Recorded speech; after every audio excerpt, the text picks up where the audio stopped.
Welcome to maths and science nexus. मैं कामिल। आज हम लोग करने जा रहे हैं sample paper class 10th math standard का, सीबीएसई का क्लास 10th का। ठीक है, ये इसका सैंपल पेपर का ये छठा वीडियो है। इससे पहले 5 वीडियो और आ चुका है जिसमें हम लोग क्वेश्चन नंबर 1 से लेकर 32 तक किया है इस 5 वीडियो में, और ये छठा वीडियो है। इसमें क्वेश्चन नंबर 33 से शुरू कर रहे हैं। ठीक है, तो 33 ये 5 मार्क्स का क्वेश्चन वाला वीडियो है। ठीक है, तो इसमें क्या कह रहा है 5, ये इसमें और भी क्वेश्चन है। पहला क्वेश्चन जो है इसका दूसरा पार्ट हम नहीं लिखा है ताकि इसको पहले प्रूफ कर ले, उसके बाद उसका दूसरा पार्ट भी लिखेंगे। Prove that if a line drawn parallel to the one side of a triangle intersect other two sides of a distinct point, the other two sides are divided into same ratio। यानी क्या कह रहा है कि कोई एक line है जो कि किसी ट्राइंगल के किसी एक साइड के पैरेलल हो, और वो लाइन जो है क्या करता है दूसरे और दो ट्राइंगल के दो और सो साइड है उसको किसी पॉइंट पे इंटरसेक्ट करता हो। ठीक है, तो वो दोनों साइड जो होगा, वो जो पॉइंट, वो जो लाइन होगा, वो क्या करेगा दोनों को इक्वल रेशियो में बांटेगा।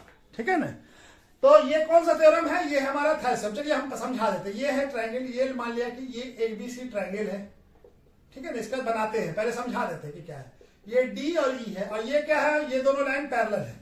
डीई पैरेलल टू डी है। अब ये कहां पे इंटरसेक्ट कर रहा है? डी पे, ये ई पे। तो ये रेशियो यानी एडी बाय डीबी और एई बाय एसी का ईसी का रेशियो बराबर होगा। ये प्रूफ करना है। ये थेरम थ्योरम है या बेसिक प्रोपोर्शनलिटी थ्योरम कहते हैं। ठीक है ना, तो चलिए इसको प्रूफ करना शुरू करते हैं। उसके बाद इसमें बेस्ट क्वेश्चन है उसको भी बनाना है। चलिए इसको तो फिगर बना लेते हैं पहले। ये ए बी सी को ट्राइंगल है और इसका तीसरा साइड है ये डी और ये ई है। ये पैरेलल है। ठीक है ना, ये दोनों लाइन पैरेलल है। ठीक है, तो क्या हमारा गिवन क्या है? गिवन लिख लेते हैं पहले। Given a triangle A B C, और क्या है? ए ट्राइंगल ए बी सी है, और क्या है? DE parallel to B C, DE parallel to B C, and DE intersect A B at D and AC at E। AC को कहां पे इंटरसेक्ट कर रहा है? at E पे। तो हमको क्या प्रूफ करना है? To proof AD by DB equal to AE by EC। ठीक है ना, यानी इसका रेशियो और इसका रेशियो, इसके रेशियो और इसके रेशियो के बराबर हो। ये प्रूफ करना है हमको। ठीक है ना, हमके लिए कुछ कंस्ट्रक्शन करना पड़ेगा, तो चलिए कंस्ट्रक्शन भी कर लेते हैं।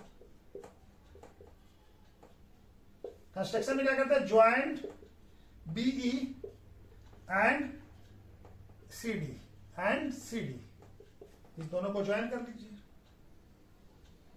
और इसको भी ज्वाइन। ठीक है, ये दोनों को ज्वाइन कर लिया। और क्या करना है? ड्रॉ ई से E L perpendicular to A B. इस पे एक परपेंडिकुलर ड्रॉ कीजिए और यहां से भी एक परपेंडिकुलर ड्रॉ कीजिए इस पे। ठीक है, draw perpendicular to A B and ये हो गया एल, और इसको एम मान लीजिए, and draw D M perpendicular to A सी।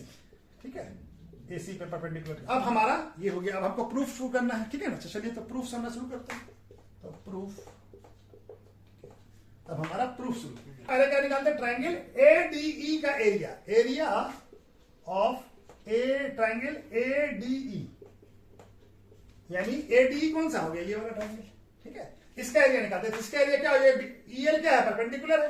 तो क्या होता है? Half base into height. तो बेस क्या हो जाएगा एडी के लिए? ये परपेंडिकुलर सी के करस्पॉन्डिंग में है, तो क्या हो जाएगा? हाफ बेस क्या हो जाएगा? एडी, और ये क्या हो जाएगा? ईएल। ठीक है, उसी तरह से हम एरिया ऑफ ट्राइंगल बीडीई, ये वाला बीडीई है ना, ये बीडी, इसका निकालते हैं। तो एरिया ऑफ ट्राइंगल बीडीई, ये वाला ट्राइंगल, ये वाला देखिए, ये वाला ट्राइंगल का एरिया निकाल रहे हैं। ठीक है, ये जो है ना, ये ट्राइंगल एबीडी बीईडी बीडी। ठीक है, ये वाला ट्राइंगल का। ठीक है, इसका क्या हो जाएगा? बेस क्या हो जाएगा? ये ईएल तो परपेंडिकुलर हमारा किस पे है? पूरे एबी पे है, तो इस पे परपेंडिकुलर होगा हाफ, और ये बीडी के लिए बेस क्या हो जाएगा? बीडी बी डी के लिए, और ई एल हो जाएगा हमारा, ठीक है। अब इस दोनों का रेशियो हमारा क्या हो जाएगा, एरिया निकालना है, area of triangle A D E और area of triangle B D E क्या हो जाएगा, half A D into E L, और यहां पे हो जाएगा half B D into E L. तो ये ई एल कट जाएगा और हाफ हाफ भी कट जाएगा, क्या बच जाएगा, A D by B D, ठीक है। तो ये हमारा आ गया। उसी तरह से हम इसका भी निकाल लें। अब इसी तरह से हम लोग इस ट्राइंगल का अब फिर एडी का निकालते हैं, area of triangle A D ई। अब इस तरह से इसको बेस मान के लेते हैं, ये एडी ये वाला है, ठीक है। अब इसको हम बेस किसको मानते हैं, ए। तो इसके करस्पॉन्डिंग में हाइट क्या हो जाएगा, डीएम हो जाएगा, हाफ बेस क्या हो गया, ए इंटू डीएम, परपेंडिकुलर हो गया डीएम। और उसी तरह से एरिया ऑफ ट्राइंगल क्या निकालते हैं, DCE, area of triangle DCE कौन सा है, ये वाला ट्राइंगल, ठीक है ना। ये जो ट्राइंगल दिख रहा है ये वाला, और ये बंद कर दीजिए। तो ये वाला ट्राइंगल, ये जो है ना, ये दोनों ट्राइंगल का इसका निकालते हैं। तो क्या हो जाएगा, हाफ डीसी के लिए ईसी बेस हो जाएगा, और हमारा क्या हो जाएगा, परपेंडिकुलर डीएम पूरे एसी पे परपेंडिकुलर है तो डीएम ही हो जाएगा, ठीक है। अब इस दोनों का भी रेशियो निकालिए। तो इसको इक्वेशन नंबर 1 मान लीजिए, ठीक है। और ये क्या हो जाएगा, area of triangle A D E और area of triangle D C E, ये क्या हो जाएगा, half A E into D M और half E C into D M. तो डीएम भी कट जाएगा, ये हाफ हाफ भी कट जाएगा, क्या बच जाएगा, ए ई बाई ई सी। इसका बच गया area of triangle A D E, और एरिया इसका रेशियो क्या आ गया, ट्राइंगल डी सी ई, ठीक है। अब देखिए ट्राइंगल डीसीई और डीबी दोनों क्या है, सेम बेस। दोनों का बेस क्या है, दोनों का बेस डी है। ये वाला ट्राइंगल, ये वाले डीबी, ये देखिए ये वाला ट्राइंगल, ये वाला, इसका भी बेस डी है, और इस ट्राइंगल का भी बेस डी है, और दोनों सेम पैरेलल लाइन के बीच में है, कौन सा, डीई और बीसी के, ठीक है ना। तो दोनों का एरिया क्या होगा, हमको मालूम है कि दोनों का एरिया क्या होगा, बराबर होगा, ठीक है ना। तो क्या हो जाएगा, एरिया ऑफ ट्राइंगल क्या है नाम, BDE and area of triangle DE DCE are equal होगा। क्यों इक्वल होगा, because both are same base and same parallel line के बीच में, सेम पैरेलल लाइन, कौन सा पैरेलल लाइन है, डीई एंड बीसी के बीच में, इन बिटवीन दोनों के बीच में। तो इसमें से क्या होगा, दोनों इक्वल होगा। तो हमारा क्या आ गया, ये अब यहां पे ये क्वेश्चन नंबर इसको 2 मान लीजिए, ठीक है। तो चलिए थोड़ा सा मिटा देते हैं, उसके बाद बनाना शुरू करते हैं। यहां पे मिटाते हैं, यहां पे, ठीक है।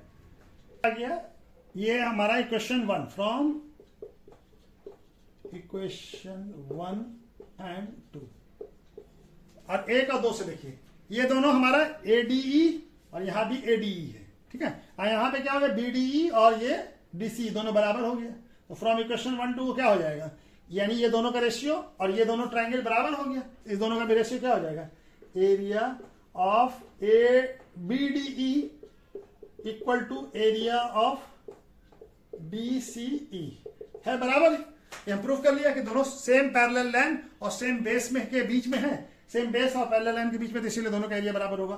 तो हमारा क्या हो जाएगा, area of A D E area of D B D E equal to area of A D E और area of D C, triangle D C E, ये बराबर होगा।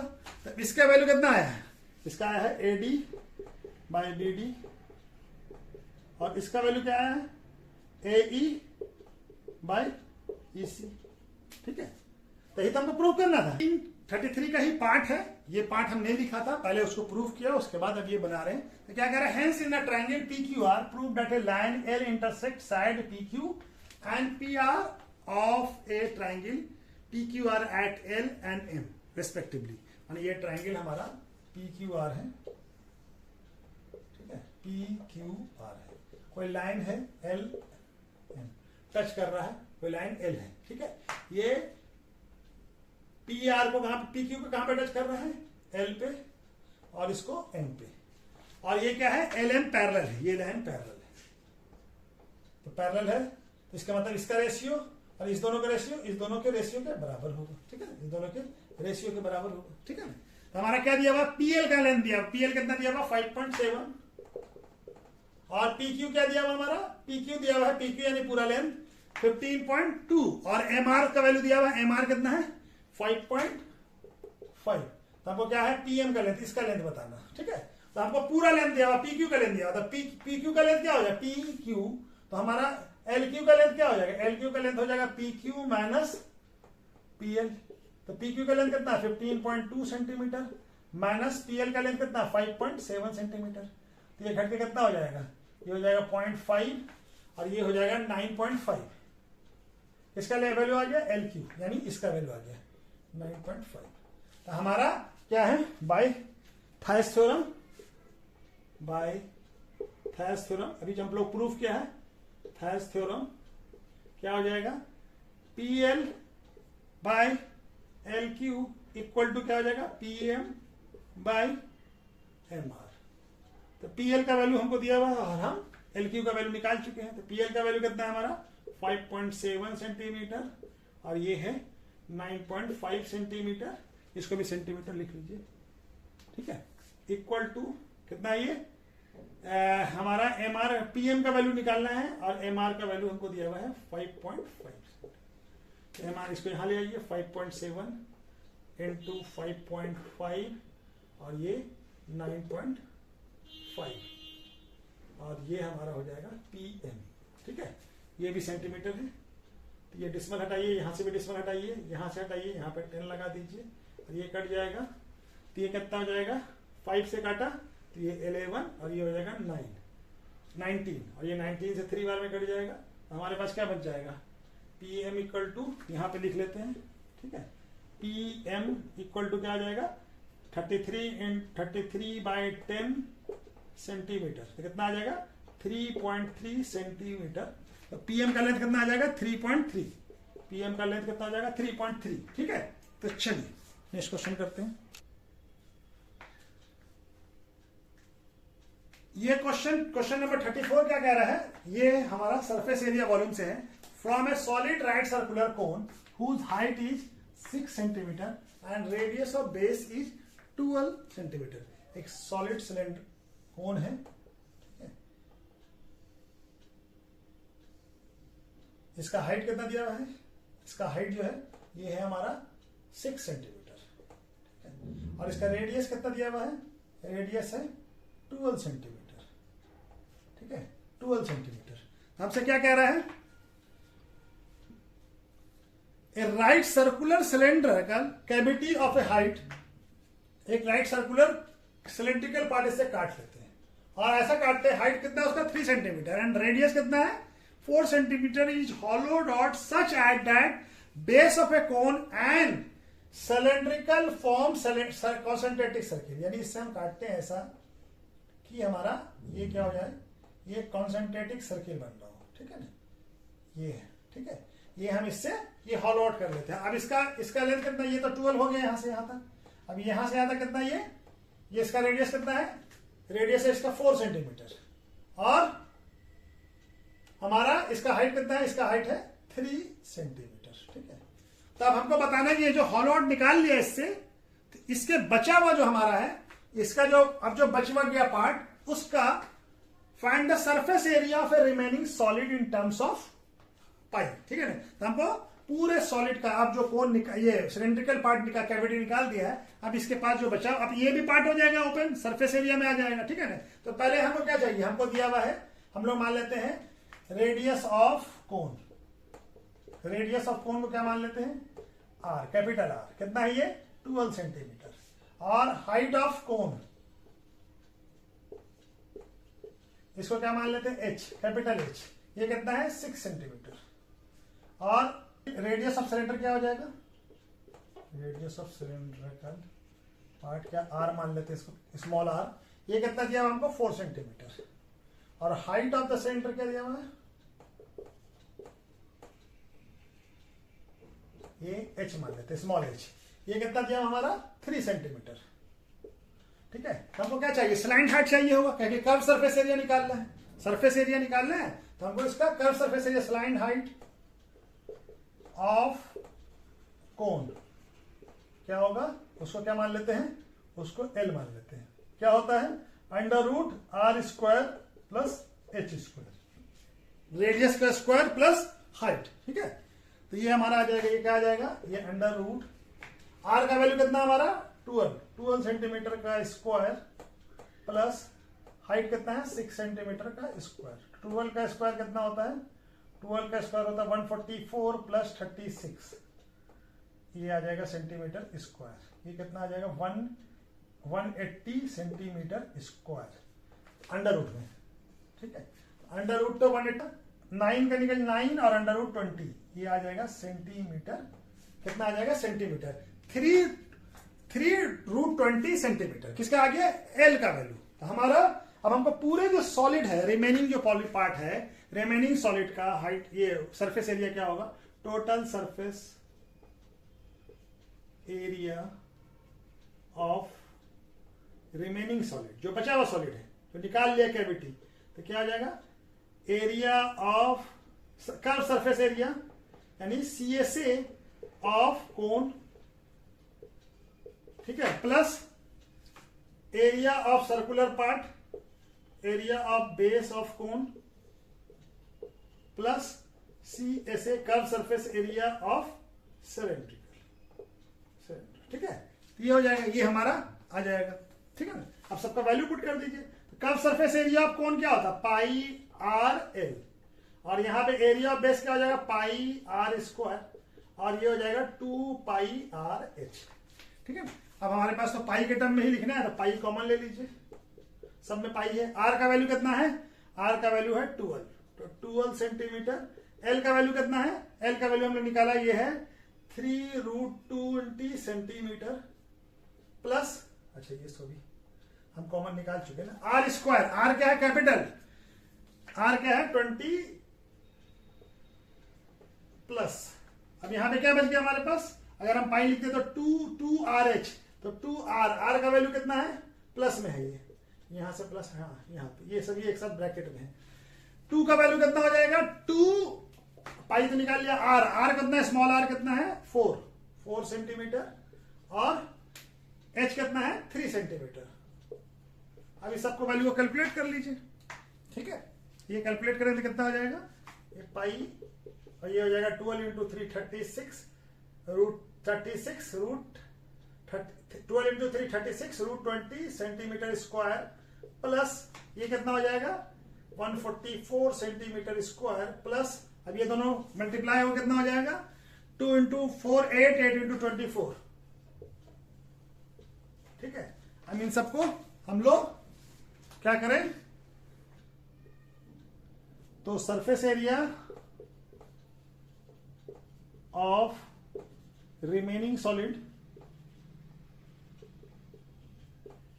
कितना हो जाएगा, अब ये दोनों भी जुड़ जाएगा इसके साथ, कितना हो जाएगा 1 पाई बाहर निकाल लिया है, 168 centimetre square plus 36√20 centimetre square. ठीक है ना, तो या तो पाई से मल्टीप्लाई भी कर सकते हैं, 168 क्या हो जाएगा 168 पाई सेंटीमीटर स्क्वायर प्लस 36√20 पाई सेंटीमीटर स्क्वायर। ठीक है, ये हमारा आंसर आ जाएगा। ठीक है, तो चलिए इसके बाद इसमें ऑप्शनल जो क्वेश्चन है बी वाला वो भी कर लेते हैं। 34 का ये ऑप्शनल है, बी में है, ए और बी दो में से कोई एक क्वेश्चन कर सकते थे, ये भी इसमें भी चॉइस दिया हुआ है।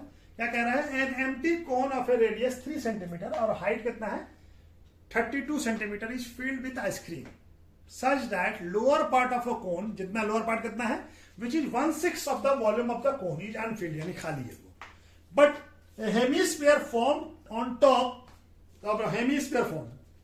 ये है cone, ये लोअर पार्ट इसका खाली है और इसके ऊपर एक हेमीस्फीयर भी बना हुआ. ठीक है, एक हेमीस्फीयर भी बना हुआ. ठीक है, एक हेमीस्फीयर भी बना हुआ.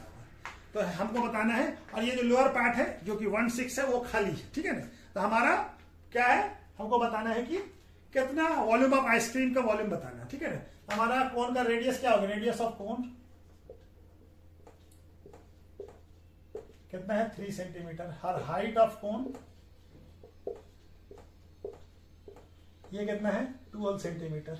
और कोन इसी पे है तो इसका भी रेडियस कितना होगा, रेडियस ऑफ हेमिस्फीयर भी यही होगा. इसको आर मान लीजिए और ये क्या हो गया, एच. ठीक है ना. रेडियस ऑफ हेमिस्फीयर भी यही होगा, एक इसी पे बना हुआ है, सबमॉन्टेड है, तो इसी का आर ये कितना होगा, 3 सेंटीमीटर. ठीक है, ये भी 3 सेंटीमीटर होगा. चलिए तो वॉल्यूम ऑफ कोन निकाल लेते थे. वॉल्यूम ऑफ कोन क्या होता है, 1/3 पाई आर स्क्वायर एच. तो 1/3 पाई के टर्म में ही रहने देते, बाद में पाई का वैल्यू हम लोग पुट कर देंगे. ठीक है. आर का वैल्यू कितना दिया हुआ हमारा, 3 सेंटीमीटर.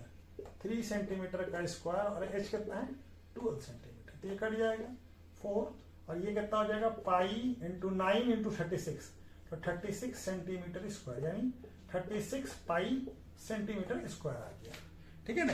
तो ये तो टोटल वॉल्यूम आ गया कोन का. लेकिन कोन का 1/6 पार्ट क्या है, खाली है, एम्प्टी है. तो फील्ड पार्ट कितना होगा, field part of cone with ice cream कितना होगा, 1 - 1/6. ये पार्ट तो खाली है ना, 1/6. तो कितना हो जाएगा, ये आ जाएगा 5/6 पार्ट. ठीक है ना, 5/6 पार्ट. तो 5/6 पार्ट ये टोटल वॉल्यूम है. ये कितना है, टोटल वॉल्यूम है. ठीक है. तो टोटल वॉल्यूम तो ये आ गया, ये माने पूरा. अब इसका इतना ही पार्ट तो आइसक्रीम है, इसका 5/6. तो ये हमारा लिखेंगे क्या है, वॉल्यूम ऑफ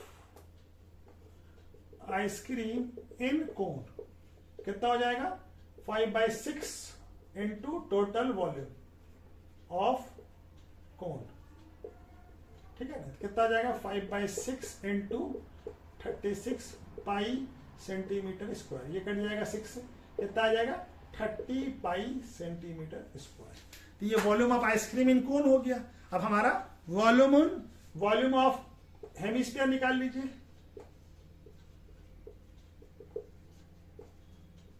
ये कितना आ जाएगा, 2/3 पाई आर क्यू. ठीक है ना. वॉल्यूम ऑफ हेमिस्फीयर क्या होता है, 2/3 पाई, ये कितना है, 3. ठीक है. तो क्या हो जाएगा, 2/3 इंटू पाई, और आर का वैल्यू कितना हमारा, आर है हमारा 3 सेंटीमीटर. तो ये क्यूब होगा. ठीक है. ये कितना होगा, क्यूब. ये क्या हो जाएगा, क्यूब. तो 2/3 पाई इंटू 27 सेंटीमीटर क्यूब. ये कट जाएगा तो 9. ये कितना आ जाएगा, 18 पाई सेंटीमीटर. यहां भी हमारा सेंटीमीटर, ये भी सेंटीमीटर क्यूब होगा, सॉरी ये स्क्वायर नहीं है, सेंटीमीटर क्यूब है. और ये भी सेंटीमीटर क्यूब है. वॉल्यूम है ना, वॉल्यूम क्या होगा, यहाँ पे सेंटीमीटर क्यूब होगा ये. ठीक है. लेकिन यहाँ पे सेंटीमीटर स्क्वायर है, ये सेंटीमीटर क्यूब होगा. ठीक है ना. तो ये क्या आ जाएगा, सेंटीमीटर क्यूब. किसका वॉल्यूम आ गया, हेमिस्फीयर का. तो टोटल आइसक्रीम का वॉल्यूम क्या है, हेमिस्फीयर में आइसक्रीम जो है इतना है. तो टोटल वॉल्यूम ऑफ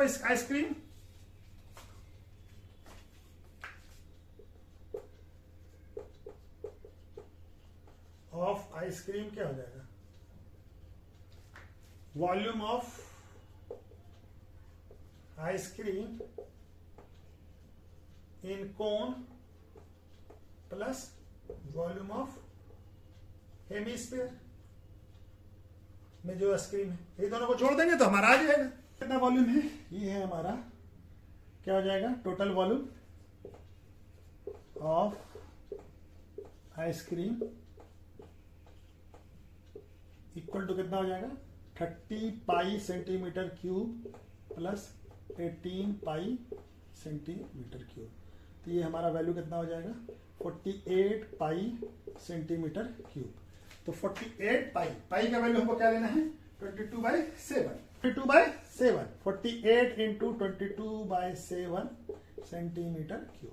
तब इसको मतलब कितना आ जाएगा 1056/7 सेंटीमीटर क्यूब। इसको आ जाएगा 150.86 सेंटीमीटर क्यूब। ये अप्रोक्सीमेटली थोड़ा सा ये ठीक है अप्रोक्सीमेटली कितना वॉल्यूम आ जाएगा 150.86 सेंटीमीटर क्यूब। ठीक है। क्वेश्चन नंबर 35 स्टैटिस्टिक्स से क्वेश्चन है। If the mode of a following distribution is 55 then the find the value of x hence the find the mean. उसके बाद पहले हमको मॉड दिया हुआ है 55 ठीक है ना। तो हम और ये एक फ्रीक्वेंसी मिसिंग है तो हमको x का वैल्यू बताना है। उसके बाद जब हम x का वैल्यू मालूम कर लेंगे तो इसके बाद हमको क्या बताना है मीन भी बताना है। ठीक है ना। तो एक ही सवाल में दो चीज बताना है। 5 मार्क्स का क्वेश्चन है ये। ठीक है ना। क्लास इंटरवल क्या जाए 0 से 15 10 फ्रीक्वेंसी कितना उसका 10 15 से 30 7 30 से 45 का x ये वाला फ्रीक्वेंसी मिसिंग है और 45 से 60 15 और 60 से 75 10 और 75 से 90 हमारा कितना है 12। तो मॉड क्या दिया हुआ मॉड हमारा दिया हुआ है मॉड इक्वल टू कितना है 55। तो मॉड कौन सा क्लास में लाई करेगा 45 से 60 तो ये मॉडल क्लास क्या हो जाएगा mod lies in class interval 45 to 60 इसी में आएगा ना 55 इसी में आएगा हेंस 45 60 इज मॉडल क्लास। क्या हो जाएगा मॉडल क्लास। ठीक है ना। तो मॉडल क्लास हो जाएगा। तो हमारा मॉड का फॉर्मूला क्या होता है मॉड इक्वल टू होता है L plus F1 minus F0 और 2F1 minus F0 minus F2 into H। L क्या होता है lower limit of modal class. तो lower limit of modal class कितना हमारा ये मॉडल क्लास है तो इसका लोअर लिमिट कितना 45 और F1 होता है फ्रीक्वेंसी ऑफ मॉडल क्लास। तो मॉडल क्लास कौन है ये इसका फ्रीक्वेंसी कितना 15। उसी तरह से F0 होता है मिडिल क्लास से पहले वाले क्लास का फ्रीक्वेंसी यानी प्रीसीडिंग मॉडल क्लास का फ्रीक्वेंसी। ये क्या है इससे पहले वाला क्लास कौन था ये इसका फ्रीक्वेंसी कितना है x। और F2 होता है हमारा frequency of successive model class यानी मॉडल क्लास के बाद वाला। तो मॉडल क्लास ये है इसके बाद वाला ये इसका फ्रीक्वेंसी कितना है इतना 10। और हमारा h क्या होता है height of the class. Height of the class यानी lower limit minus upper limit. तो यहाँ पे देखिए lower limit minus upper limit कितना है 15। देखिए 60 माइनस 45 कितना 15। तो ये वैल्यू आ गया। हमारा मॉड का वैल्यू दिया हुआ तो मॉड का फॉर्मूला लेंगे। मॉड का वैल्यू कितना दिया 55 ये वैल्यू पुट कर दे। L का वैल्यू कितना हो गया 45 प्लस F1 का वैल्यू कितना है 15 माइनस x और यहाँ पे क्या हो जाएगा 2 into 15 minus x minus 10 into h का वैल्यू कितना हो जाएगा 15। ठीक है। अब ये यहां चला जाएगा तो 55 माइनस 45 क्या हो जाएगा ये हो जाएगा और यहाँ पे क्या बच जाएगा 15x ये हो जाएगा 15 माइनस x और ये हो जाएगा 30 और ये 30 माइनस x माइनस 10 इंटू 15। ठीक है ना। अब चलिए यहां पे बना लेते हैं। तब ये कितना हो जाएगा 10 और ये हो जाएगा 15 माइनस x बाय और यहाँ पे क्या हो जाएगा 30 माइनस 10 20 माइनस x इंटू 15। ठीक है। अब इसको यहां ले जाइए तो 10 से ये मल्टीप्लाई हो जाएगा 20 माइनस x और ये 15 से ये मल्टीप्लाई हो जाएगा 15 माइनस x। ये कितना हो जाएगा 200 माइनस 10x और ये हो जाएगा 225 माइनस 15x। ठीक है। अब x को एक तरफ कीजिए x वाले को इधर आ जाएगा तो ये प्लस हो जाएगा ये माइनस में ही है और ये इधर जाएगा तो 200 माइनस में हो जाएगा इधर प्लस में था तो ये क्या आ जाएगा 5x इक्वल टू 25। तो x का वैल्यू कितना आ जाएगा 25/5। x का वैल्यू क्या आ जाएगा 5। x क्या आ जाएगा x इक्वल टू क्या आ जाएगा 5। x का वैल्यू आ गया हमारा 5। तो ये वैल्यू क्या आ जाएगा x का वैल्यू आ गया हमारा 5। ठीक है। x का वैल्यू कितना आ गया 5। तो चलिए अब मीन भी निकाल लेते हैं। इसी का नेक्स्ट पार्ट है मीन निकालना। ठीक है ना। चलिए ये क्या हो जाएगा fi। अब मीन निकाल लेते हैं हम लोग fi हो जाएगा और ये क्या क्लास मार्क। क्लास मार्क को हम लोग क्या बोलते हैं xi। क्लास मार्क का फॉर्मूला क्या होता है क्लास मार्क इक्वल टू होता है upper limit plus lower limit divided by 2, दोनों को सम कर दीजिए और जोड़ दीजिए। तो ये कितना हो जाएगा 15 प्लस 0 15 और 2 से डिवाइड करेंगे 7.5। ये कितना हो जाएगा 30 प्लस 15 45 डिवाइड करेंगे 2 से तो 22.5। ये कितना आ जाएगा 75 45 प्लस 30 75 डिवाइड करेंगे तो 37.5। और ये कितना हो जाएगा 60 प्लस 40 105 डिवाइड करेंगे तो 52.5।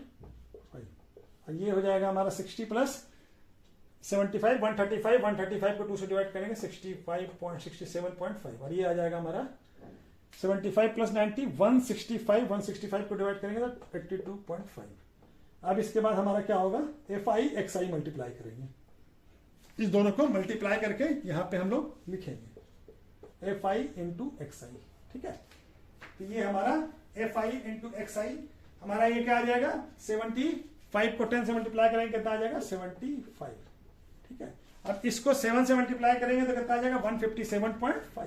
कितना आ जाएगा 157.5। और इसको मल्टीप्लाई करेंगे तो कितना आ जाएगा, अभी x का वैल्यू हमारा कितना हो गया है, x का वैल्यू हो गया हमारा 5। ठीक है, x का वैल्यू हमने निकाल चुके 5 आ गया है। ठीक है, अब इसको 5 से मल्टीप्लाई करेंगे तो कितना आ जाएगा 187.5। और इसको 15 से मल्टीप्लाई करेंगे तो कितना आ जाएगा 787.5। और इसको 675 और इसको मल्टीप्लाई करेंगे तो 990। अब ये summation FI XI equal to और यहाँ पे सिग्मा FI, इस सबको जोड़ दीजिए तो कितना हो जाएगा 17 प्लस 22 37 47 और ये 59। और इसको ऐड कीजिए तो कितना आ जाएगा 2872.5।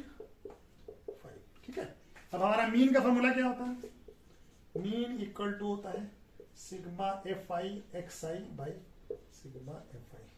ये क्या आ जाएगा 2872.5 डिवाइडेड बाई 59। तो इसको डिवाइड करेंगे तो कितना आ जाएगा हमारा 48.69 आ जाएगा।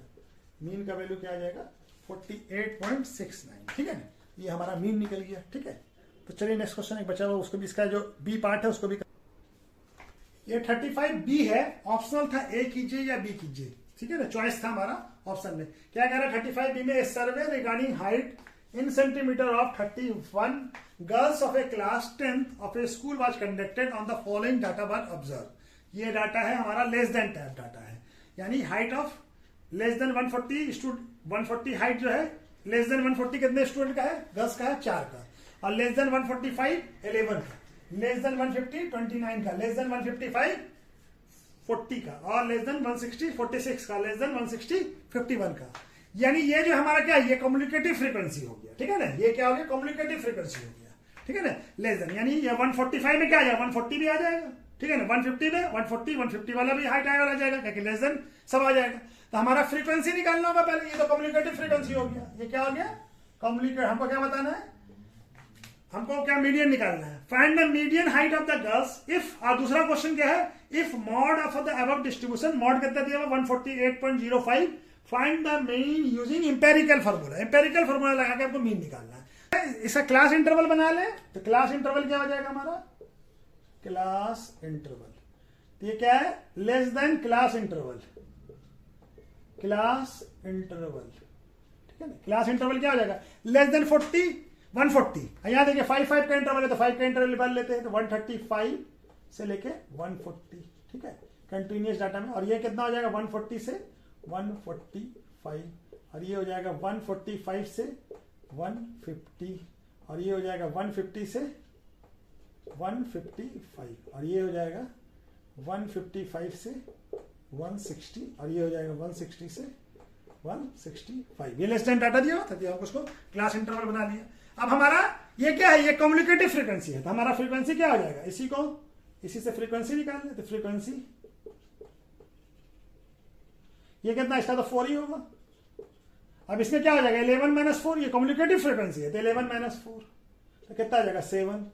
इसका कितना हो जाएगा 29 - 11 18, और इसका कितना हो जाएगा 18 - 40 - 20 11, और इसका हो जाएगा 6 46 - 40, और इसका हो जाएगा 5। ठीक है, तो ये हमारा फ्रीक्वेंसी आ गया। ठीक है ना, ये क्या आ गया फ्रीक्वेंसी आ गया। अब हमारा देखिए n/2, n कितना आ गया, n कितना है हमारा, n का वैल्यू n इक्वल टू है 51, टोटल नंबर ऑफ स्टूडेंट कितना है, गर्ल्स कितनी है 50, तो n/2 क्या होगा, n/2 होगा हमारा 51/2, कितना हो जाएगा 25.5। तो 25.5 कौन से क्लास में लाई कर रहा है, कम्युनिकेटिव फ्रीक्वेंसी में देखेंगे, यहां देखिए 25.5 यहां से 11 तक है, 11 से लेकर 12 से लेकर ये, तो ये हमारा कम्युनिकेटिव फ्रीक्वेंसी इसी क्लास, ये क्लास क्या हो जाएगा, n/2 कहां लाई कर रहा है, 145 से लेके 152, n/2 lies on class interval 145 154, therefore 145 और 150 इज मीडियन क्लास। क्या आ जाएगा ये, मीडियन क्लास, ये क्या आ जाएगा हमारा मीडियन क्लास, ठीक है, ये हो जाएगा मीडियन क्लास। अब हमारा मीडियन का फॉर्मूला क्या होता है, मीडियन का फॉर्मूला होता है L plus I2 minus CF divided by F into H, ठीक है। L क्या हो गया, L हो गया हमारा लोअर लिमिट, L क्या हो गया लोअर लिमिट, L क्या हो गया lower limit of median class, तो lower limit of median class क्या हो जाएगा 145, ठीक है। और क्या है n/2 तो हम निकाल ही चुके हैं, ये वैल्यू है n/2 25.5, और CF क्या है, communicative frequency of preceding median class, यानी मीडियन क्लास से पहले वाला, मीडियन क्लास कौन है, ये वाला, तो मीडियन क्लास से पहले वाला ये है, इसका कम्युनिकेटिव फ्रीक्वेंसी कितना है, ये 11, तो ये क्या हो जाएगा 11, मीडियन क्लास से पहले वाले क्लास का communicative frequency, communicative frequency, frequency नहीं, और F क्या है, फ्रीक्वेंसी ऑफ मीडियन क्लास, यानी मीडियन क्लास का फ्रीक्वेंसी, तो मीडियन क्लास ये है, इसका फ्रीक्वेंसी क्या है, ये 18, ठीक है। और H क्या हो गया, height of the class, height of the class कितना है हमारा, हाइट ऑफ द क्लास कैसे निकालते हैं, upper limit minus lower limit, सभी क्लास का बराबर ही होगा, 140 माइनस 145 5, 140 माइनस 45 5, ठीक है, ये वाई आ गया। अब हमारा मीडियन का फॉर्मूला लगा दीजिए यहाँ पे, अब सारा वैल्यू हमारे पास आ गया, मीडियन लगाइए, मीडियन क्या आ जाएगा 145 प्लस n/2 का value 25.5 minus communicative frequency of preceding median class 11 divided by 18 into height of the class 5, ठीक है। अभी हम सबको कैलकुलेट करें, ये कितना आ जाएगा, जगह है दिख रहा है, कट जाएगा, मीडियन क्या आ जाएगा 145 प्लस, अब ये तो घट के कितना हो जाएगा, ये हो जाएगा 14.5 बाई 18 इंटू 5, अब इसको मल्टीप्लाई कीजिए, 145 प्लस आ जाएगा हमारा 72.5 बाई 18, इसको और करेंगे तो कितना आ जाएगा 145 प्लस क्या आ जाएगा, ये आ जाएगा 4.03, तो क्या आ जाएगा मीडियन 149.03 सेंटीमीटर, तो मीडियन क्या आ गया हमारा, मीडियन का वैल्यू आ गया हमारा 149.03 सेंटीमीटर, ठीक है, कितना आ गया 149.03 सेंटीमीटर, ठीक है। तो चलिए मीडियन वैल्यू निकल गया, हमको मॉड दिया हुआ है, और हमको क्या निकालना है, अब एम्पेरिकल फॉर्मूला से हमको मीन निकालना है। चलिए इसको बना लेते हैं, इसको मिटा देते हैं थोड़ा, उसके बाद बना लेते हैं इसको, ठीक है ना। मॉड क्या है, मॉड हमको दिया हुआ 148.05, और मीडियन कितना निकला हमारा, मीडियन निकला है 149.03, ठीक है, ये निकला है हमारा मीन का फॉर्मूला, मीन, अब मीन हमको मालूम करना है, ठीक है ना। तो एम्पेरिकल फॉर्मूला क्या होता है,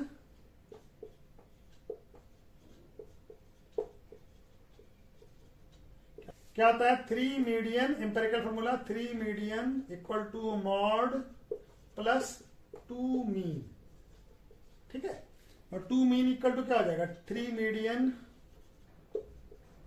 minus 2 mode divided by 2 equal to क्या हो जाएगा मीन हो जाएगा, ठीक है। इसको यहां लाया, मॉड पे इधर लाया तो माइनस हो गया, 2 से डिवाइड कर दिया, तो 3 मीडियन, मीडियन का वैल्यू कितना हमारा, तो ये हो जाएगा हमारा, ये वैल्यू हो जाएगा 3 इंटू 149.03 माइनस 148.05 डिवाइडेड बाय 2, ठीक है, इक्वल टू क्या आ जाएगा मीन। अब इसको कैलकुलेट कर ले हम लोग, 149.03 को मल्टीप्लाई करेंगे 447.09 माइनस 148.05 डिवाइडेड बाय 2, तो यहां पे कर लेते हैं, तो मीन इक्वल टू क्या हो जाएगा 0.04, इसको 2 से डिवाइड कीजिए, ये आ जाएगा हमारा मीन। ये आप 2 से डिवाइड हो 149.52। तो मीन क्या हो गया, मीन इक्वल टू हो जाएगा 149.52, ठीक है, 149.52, ठीक है ना। मीन कितना आ जाएगा 149.52, ठीक है। तो चलिए इस तरह से 5 मार्क्स का क्वेश्चन भी खत्म हो गया। अब हमारा क्या बचा हुआ है, हमारा सिर्फ आपका केस स्टडी बेस्ड क्वेश्चन बचा हुआ, उसको भी हम लोग कर लेते हैं, ठीक है ना। चलिए okay, thank you. Next video में करते हैं उसको। Thank you.